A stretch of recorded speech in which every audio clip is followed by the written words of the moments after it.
انصاری شاید بھارت کے مسلمانوں میں آبادی کے حساب سے پائی جانے والی سب سے بڑی کاسٹ۔ بھارت کے کسی بھی شہر، کسی بھی چھوٹے بڑے علاقے میں چلے جائیے، اگر وہاں پر اچھی خاصی تعداد میں مسلمان بستے ہیں تو ایسا بہت ہی مشکل ہے کہ ان مسلمانوں میں انصاری نہ ملیں۔ انصاری آپ لوگوں کو ہر جگہ دکھائی دیں گے۔ ویسے تو خود اسلام کے اندر کوئی بھی جات پات یا کاسٹ سسٹم جیسا کوئی بھی کانسیپٹ پایا ہی نہیں جاتا ہے، بلکہ کوئی بھی ایسی چیز کہ جو لوگوں کے بیچ فرق کر رہی ہو یا اونچ نیچ جیسی چیزوں کو بڑھاوا دے رہی ہو، ایسی چیزوں کو اسٹرانگلی اپوز کرنے کے لیے انکریج کیا جاتا ہے۔ مگر کیونکہ انڈیا، پاکستان اور بنگلہ دیش جیسے علاقوں میں رہنے والے مسلمان پچھلے سینکڑوں بلکہ ہزاروں سال سے اس بھارت کی مٹی پر بستے آ رہے ہیں کہ جس بھارت کے اندر پچھلے ہزاروں سال سے ہی جاتی واد کو بڑی ہی شدت کے ساتھ فالو کیا جاتا ہے۔ نہ صرف فالو کیا جاتا ہے بلکہ عام طور پر یہ تک کہا جاتا ہے کہ یہاں کے لوگوں کی نس نس میں جاتی واد بسا کرتا تھا۔ تو ایسے ماحول میں رہنے والے مسلمان بھی ایک مسلمان ہوتے ہوئے بھی اپنے آپ کو دماغی طور پر اس کاسٹ سسٹم یا جاتی واد سے آزاد نہ کر سکے۔ یہی وجہ ہے کہ آج کے دور میں بھی آپ لوگوں کو بھارت کے اندر مسلمانوں کی جو جاتیاں ہیں، جو کاسٹ ہیں، ان کی ایک لمبی لسٹ مل جائے گی، اور اسی لمبی لسٹ کے اندر ہم لوگوں کو ایک بہت ہی مشہور اور اہم نام دکھائی دیتا ہے، مطلب کہ انصاری۔ اب ساتھیوں، انصاریوں کا ذکر جب کبھی بھی آتا ہے تو ایک سوال اکثر ڈیبیٹ کی وجہ بنتا ہے، اور وہ سوال یہ ہوتا ہے کہ آخر بھارت کے انصاریوں کا اتہاس کیا ہے؟ یہ لوگ کس کی اولاد ہیں اور کہاں سے آئے ہیں؟ کیا ہمیشہ سے ہی ان کا تعلق بھارت سے ہی ہوا کرتا تھا، یا پھر یہ عربی نسل ہیں اور خاص طور سے عربیوں کا جو ایک مشہور انصار قبیلہ تھا اس سے تعلق رکھتے ہیں، جیسا کہ بہت سارے خود انصاریوں کی طرف سے بھی کلیم کیا جاتا ہے، یا پھر سچائی ان سارے ہی دعووں سے جدا ہے؟ ساتھ ہی سوال تو یہ بھی ہے کہ تینوں ہی مذاہب مطلب کہ عیسائیت، اسلام اور یہودیت میں اہم سمجھے جانے والے پیغمبر حضرت ابراہیم علیہ السلام کے ساتھ، اور ہاں خاص طور سے یہودیوں کے ساتھ بھی ان انصاریوں کا اتہاس میں کیا کنیکشن رہا ہے؟ تو چلیے ان سارے ہی سوالوں کے جواب جاننے کی کوشش کرتے ہیں آج کے اس ویڈیو میں۔ اب ان سارے سوالوں کے جواب جاننے کے لیے ہمیں ہمیشہ کی طرح آج بھی لگ بھگ 8 سے 4 یا 4,500 سال پیچھے چلنا ہوگا، جب ہماری اس دنیا میں خدا کی طرف سے ایک مشہور پیغمبر حضرت ابراہیم علیہ السلام کو بھیجا گیا تھا۔ ہسٹوریکلی یہ بات ثابت ہے کہ آج کے دور میں دنیا بھر میں جتنے بھی عرب لوگ پائے جاتے ہیں، یا پھر جو بنی اسرائیل مطلب کہ آج کے دور کے یہودی بھی ہیں، یہ سارے کے سارے لوگ انہی ایک حضرت ابراہیم، یا جن کو ویسٹرن ورلڈ میں عام طور پر لوگ ابراہم بھی کہتے ہیں، انہی کی نسل سے ہیں۔ ان کے 2 مشہور بیٹے جن میں سے ایک حضرت اسماعیل تھے، ان کی نسل سے آج کے دور کے سارے عربی لوگ پیدا ہوئے، جبکہ دوسرے بیٹے حضرت اسحاق، تو ان کی نسل سے بنی اسرائیل کے تمام قبیلوں کا تعلق ہے، جن قبیلوں میں سے ظاہر ہے ایک قبیلہ یہودی قوم بھی ہے۔ ویڈیو کے ٹاپک کے لحاظ سے آج ہم صرف عربوں کے فادر مطلب حضرت اسماعیل علیہ السلام کی بات کرتے ہیں۔ ان کے بارے میں ہسٹوریکل ایویڈنسز بتاتے ہیں کہ ان کے لگ بھگ 12 کے قریب بیٹے جبکہ ایک بیٹی ہوا کرتی تھی۔ ان میں سے بھی 2 بیٹے کافی مشہور تھے، نابد اور قیدار، کیونکہ مشہور عرب اتہاسکار ابن خطیر نے لکھا ہے کہ آج جتنے بھی عربی لوگ ہیں وہ سب انہی 2 بیٹوں کی نسل میں سے ہیں۔ ان میں سے جو قیدار تھے انہی کی نسل سے عرب کا سب سے مشہور قریش قبیلہ تھا، جو مکہ شہر اور اس کے آس پاس کے علاقے میں ہی رہتا تھا، اور ظاہر ہے آگے جا کر اسی قبیلے کے اندر ہی پھر آخری پیغمبر حضرت محمد صلی اللہ تعالی علیہ وسلم کا جنم بھی ہوا تھا۔ مگر یہ جو دوسرے مشہور بیٹے نابد تھے، ان کی جو عربی اولادیں تھیں وہ قریش قبیلے سے کافی الگ تھیں، بلکہ ان لوگوں کا جو ٹھکانہ تھا، جو رہنے کی جگہ تھی، وہ بھی مکہ یا اس کے آس پاس کے علاقے سے کوسوں دور تھی۔ اور انٹرسٹنگ بات یہ ہے کہ انہی نابد کی نسل میں ہی آگے جا کر عرب کا وہ مشہور قبیلہ پیدا ہوتا ہے کہ جس کو اتہاس میں انصاری قبیلے کے نام سے جانا جاتا ہے۔ شروع میں تو یہ لوگ عرب کے بالکل ساؤتھ مطلب کہ آج کے دور کے یمن کے علاقے میں رہا کرتے تھے، مگر پھر ایک دور ایسا آیا کہ جب یہاں پر 2 پہاڑوں کے بیچ میں موجود ایک ڈیم خطرناک طریقے سے ٹوٹ گیا۔ نتیجہ یہ ہوا کہ بڑی ہی خطرناک باڑھ آئی، ایک ایسا سیلاب کہ جس کے نتیجے میں یہ پورا علاقہ ڈوب گیا۔ اور ہاں، آپ کو بتاتے چلیں کہ اس سیلاب یا اس گھٹنا کا ذکر قرآن کی سورہ سبا کے اندر بھی موجود ہے۔ نتیجہ یہ ہوا کہ ان سارے لوگوں کو اپنی سردار کی لیڈرشپ میں یمن کا یہ علاقہ چھوڑ کر جانا پڑا۔ اب یہ لوگ عرب کے پورے علاقے میں اپنا نیا ٹھکانہ ڈھونڈ رہے تھے، اور ان کی یہ جو کھوج تھی، یہ جو تلاش تھی، عرب کے مشہور علاقے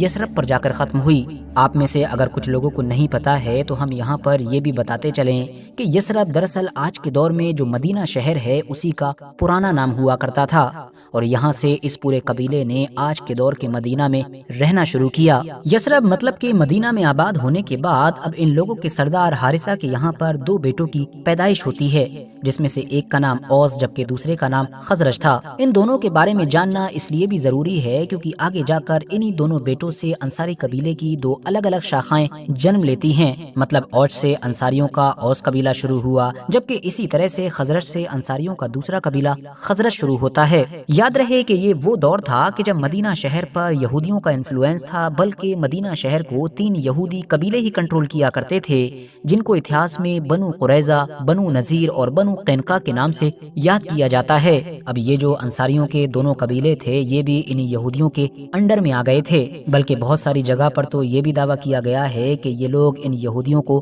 ٹیکس بھی ادا کیا کرتے تھے۔ اسی وجہ سے بہت سارے ایکسپرٹس نے یہ اندازہ لگانے کی بھی کوشش کی ہے کہ شاید اسلام کو اپنانے سے پہلے مدینہ میں رہنے والے یہ دونوں انصار قبیلے یہودی ہی ہوا کرتے تھے، جبکہ کچھ دوسرے اتہاسکاروں کا یہ دعویٰ ہے کہ اسلام سے پہلے یہ یہودی نہیں بلکہ مکہ والوں کی طرح ہی بتوں کی عبادت کیا کرتے تھے، جس میں خاص طور پر لات اور منات جیسے بتوں کی عبادت کی جاتی تھی۔ مدینہ میں رہنے والے انصاریوں کا انفلوئنس اب جب دھیرے دھیرے بڑھنا شروع ہوا تو جو یہودی قبیلے تھے جو پہلے سے ہی اس علاقے کو کنٹرول کر رہے تھے اور اب انصاریوں سے خطرہ محسوس کرنے لگے تھے، انہوں نے ان کے انفلوئنس کو ختم کرنے کے لیے یا ان کو کنٹرول میں رکھنے کے لیے بہت سارے پیترے اپنانے شروع کر دیے، اور ان کی یہ سازشیں کامیاب بھی ہو گئیں کیونکہ انہوں نے بڑی ہی کامیابی کے ساتھ اوس اور خزرج نام کے ان دونوں انصاری قبیلوں کے بیچ ایسی درار ڈالی کہ یہ دونوں آپس میں ہی ایک دوسرے کے سب سے بڑے دشمن بن گئے، اور ان دونوں کے بیچ یہ دشمنی اس دور تک جاری رہی کہ جب تک خود آخری پیغمبر حضرت محمد صلی اللہ تعالی علیہ وسلم کی مدینہ میں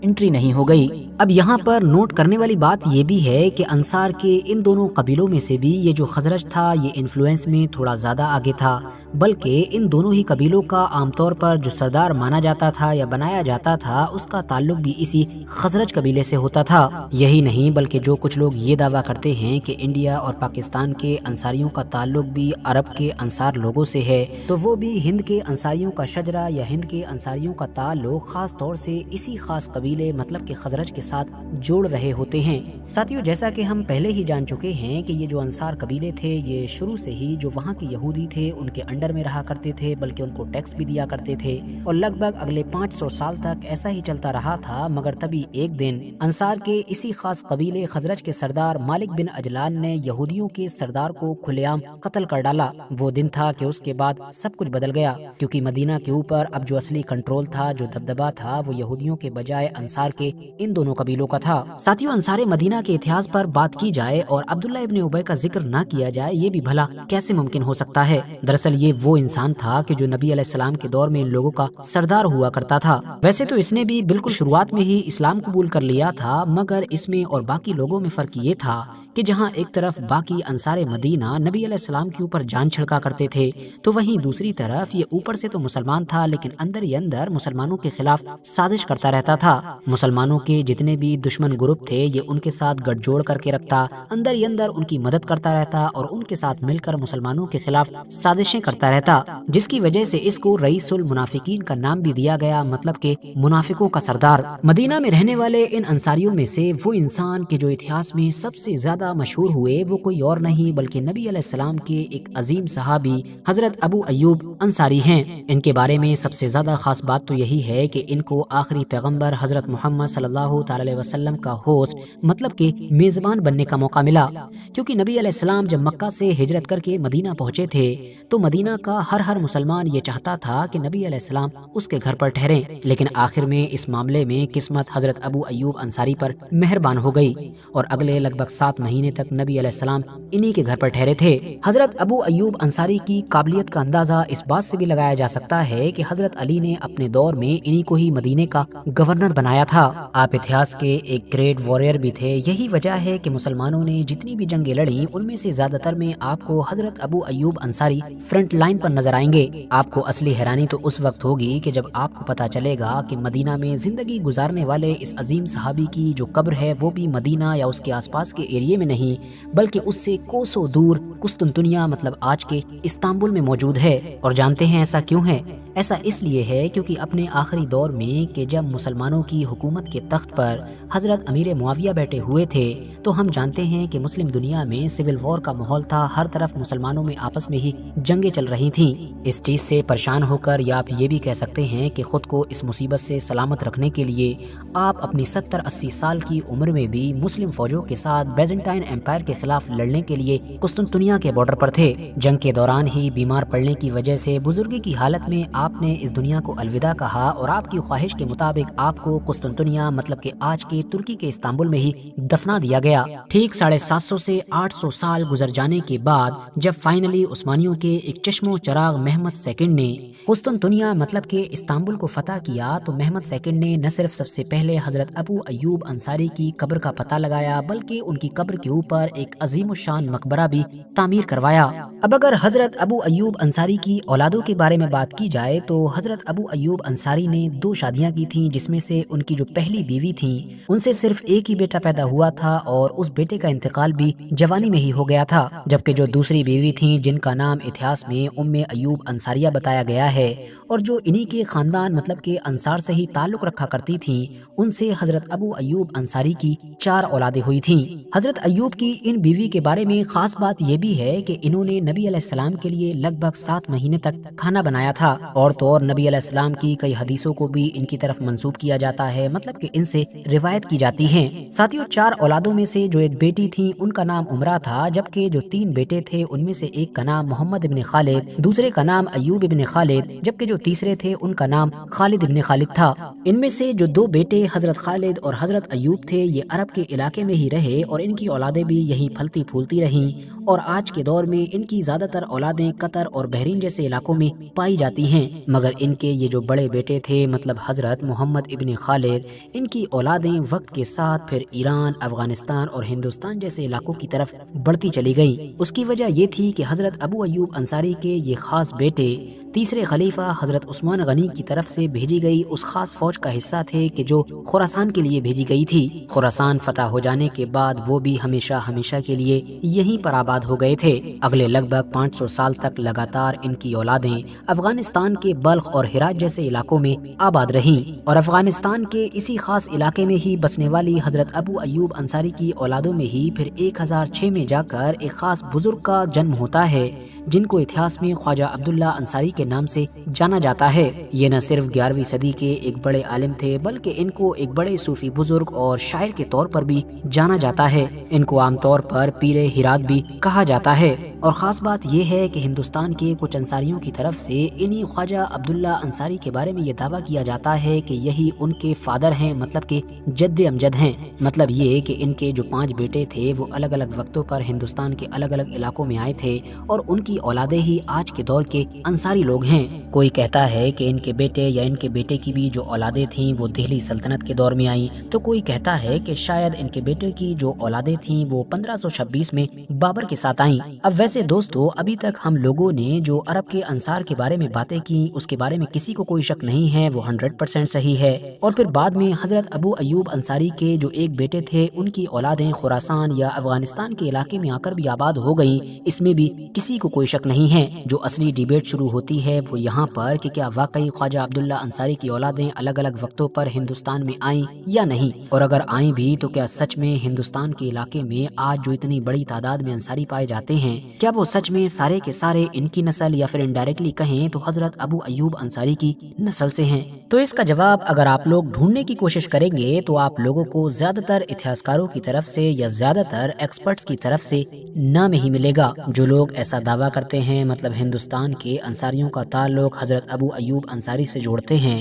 ان کا نمبر دراصل کافی کم ہے۔ اس کی وجہ یہ ہے کہ اس سے جڑی ہوئی کوئی بھی چیز، اس سے جڑا ہوا کوئی بھی ریکارڈ جو اس بات کو سچ ثابت کرے وہ دراصل ریٹن ہسٹری میں نہیں ہے، یعنی کہ لکھت طور پر کہیں پر بھی نظر نہیں آتا ہے، بلکہ یہ چیز تو ہندوستان کی انصاری کمیونٹی میں ایک ٹریڈیشنل یا آپ کہہ سکتے ہیں کہ ایک اورل وے میں وقت کے ساتھ ٹرانسفر ہوتی ہوئی آئی ہے۔ مطلب انصاریوں کے جو بزرگ لوگ ہوا کرتے کرتے تھے، جو بڑے بوڑھے ہوا کرتے تھے، وہ اپنے بچوں کو، اپنے لوگوں کو اس سے جڑی ہوئی کہانیاں یا اس سے جڑے ہوئے یہ جتنے بھی کنیکشن ہیں ان کے بارے میں سنایا اور بتایا کرتے تھے۔ مگر ریٹن ہسٹری میں مطلب لکھت طور پر کسی بھی اتہاسک کتاب میں آپ کو کوئی ایسی چیز نہیں ملے گی کہ جو پختہ طور پر اس کنیکشن کو یا اس چیز کو صحیح طور پر ثابت کر سکے۔ یہی وجہ ہے کہ اس مدعے پر آپ چاہیں ہندوستان کے کسی غیر مسلم اتہاسکار کی رائے دیکھ لیجئے، کسی مسلم اتہاسکار کی رائے دیکھ لیجئے، یا ایون انصاری اتہاسکار کی بھی رائے دیکھیں گے تو سبھی میں آپ لوگوں کو اس کنیکشن کا جواب لگ بھگ نہ میں دکھائی دے گا۔ ہاں، اس سے الٹ اتہاس کی ان کتابوں میں آپ لوگوں کو ہندوستان کے انصاریوں سے جڑی ہوئی کچھ دوسری چیزیں دکھائی دیں گی۔ مثال کے طور پر ہندوستان کے انصاریوں کے بارے میں الگ الگ اتہاسک کتابوں میں جو سب سے پختہ، سب سے اوتھینٹک چیز پائی جاتی ہے وہ یہ ہے کہ آج کے دور کے انڈیا اور پاکستان میں رہنے والے جتنے بھی انصاری ہیں وہ عام طور پر ہمیشہ سے ہی بھارت کے ہوا کرتے تھے، اور خاص طور سے اس قبیلے یا اس گروپ کے لوگ کپڑا بننے اور کپڑا بنانے کے کام سے جڑے ہوئے تھے، اسی لیے ان لوگوں کو بنکر کہا جاتا تھا۔ کیونکہ ہم جانتے ہیں کہ بھارت کے اتہاس میں جتنی بھی کاسٹ یا یہ جاتیاں پائی جاتی تھیں یہ عام طور پر پیشے سے جڑی ہوتی تھیں، جیسا کہ بال کاٹنے والے کو نائی کہا جاتا تھا، کپڑے دھلنے والے کو دھوبی کہا جاتا تھا، یا لوہے وغیرہ کے کام سے جڑے ہوئے لوگوں کو لوہار کہا جاتا تھا۔ ایسے ہی بہت سارے پیشے اور پھر ان سے جڑی ہوئی بہت ساری جاتیوں کی یہ لسٹ کافی لمبی ہے۔ اب کیونکہ یہ کپڑا بننے اور بنانے کے کام میں تھے تو اسی لیے ان کو بنکر کہا جاتا تھا، اور ہاں بہت سارے لوگوں کی طرف سے ان کو جلاہا بھی کہا جاتا تھا۔ مگر پھر ہوا یہ کہ جب بالکل شروعاتی دور میں ہی ان لوگوں نے خوب بڑھ چڑھ کر اسلام اپنایا اور باقی لوگوں کے مقابلے میں اسلام کی تبلیغ میں بھی یعنی کہ اسلام کو پھیلانے میں بھی اہم کردار ادا کیا، تو باہر سے جتنے بھی عرب یا ترک علاقے سے آئے ہوئے مسلمان تھے اور ان مسلمانوں میں جو خاص طور سے اسکالرز تھے انہوں نے ان لوگوں کو انصار کا نام دیا۔ اس کی وجہ یہ تھی کہ عربک زبان میں انصار کا مطلب ہی سپورٹر اور مددگار ہوتا ہے۔ تو ان اسکالرز کا یہ کہنا تھا کہ جس طرح سے جب آخری پیغمبر حضرت محمد صلی اللہ تعالی علیہ وسلم نے مکہ سے مدینہ کی طرف ہجرت کی تھی اور وہاں کے انصار لوگوں نے ان کی مدد کی تھی اور ہر طرح سے اسلام کی تبلیغ میں بھی ایک اہم کردار ادا کیا تھا، بالکل ویسا ہی ایک اہم اور بڑا کردار یہاں کے جو بنکر لوگ ہیں انہوں نے کیا ہے، اسی لیے انہوں نے ان کو انصاری کہا، جو پھر وقت کے ساتھ آگے چل کر ان کے پرانے ناموں سے بھی زیادہ مشہور ہو گیا۔ باقی آپ لوگوں کی اس بارے میں کیا رائے ہے، یا پھر اگر آپ کے پاس اس میٹر سے جڑی ہوئی کوئی اوتھینٹک انفارمیشن یا کوئی اور چیز موجود ہے تو کمنٹس باکس میں ہمارے ساتھ ضرور شیئر کریں۔ ویڈیو اگر جانکاری سے بھرپور لگی ہو تو لائک کرنے کے ساتھ ساتھ دوستوں کے ساتھ ضرور شیئر کریں، اور ایسے ہی نالجیبل اور ہسٹوریکل ویڈیوز ہمیشہ دیکھنے کے لیے ہمارے اس چینل کو سبسکرائب کرنے کے ساتھ ساتھ بیل آئیکن کو ضرور پریس کریں۔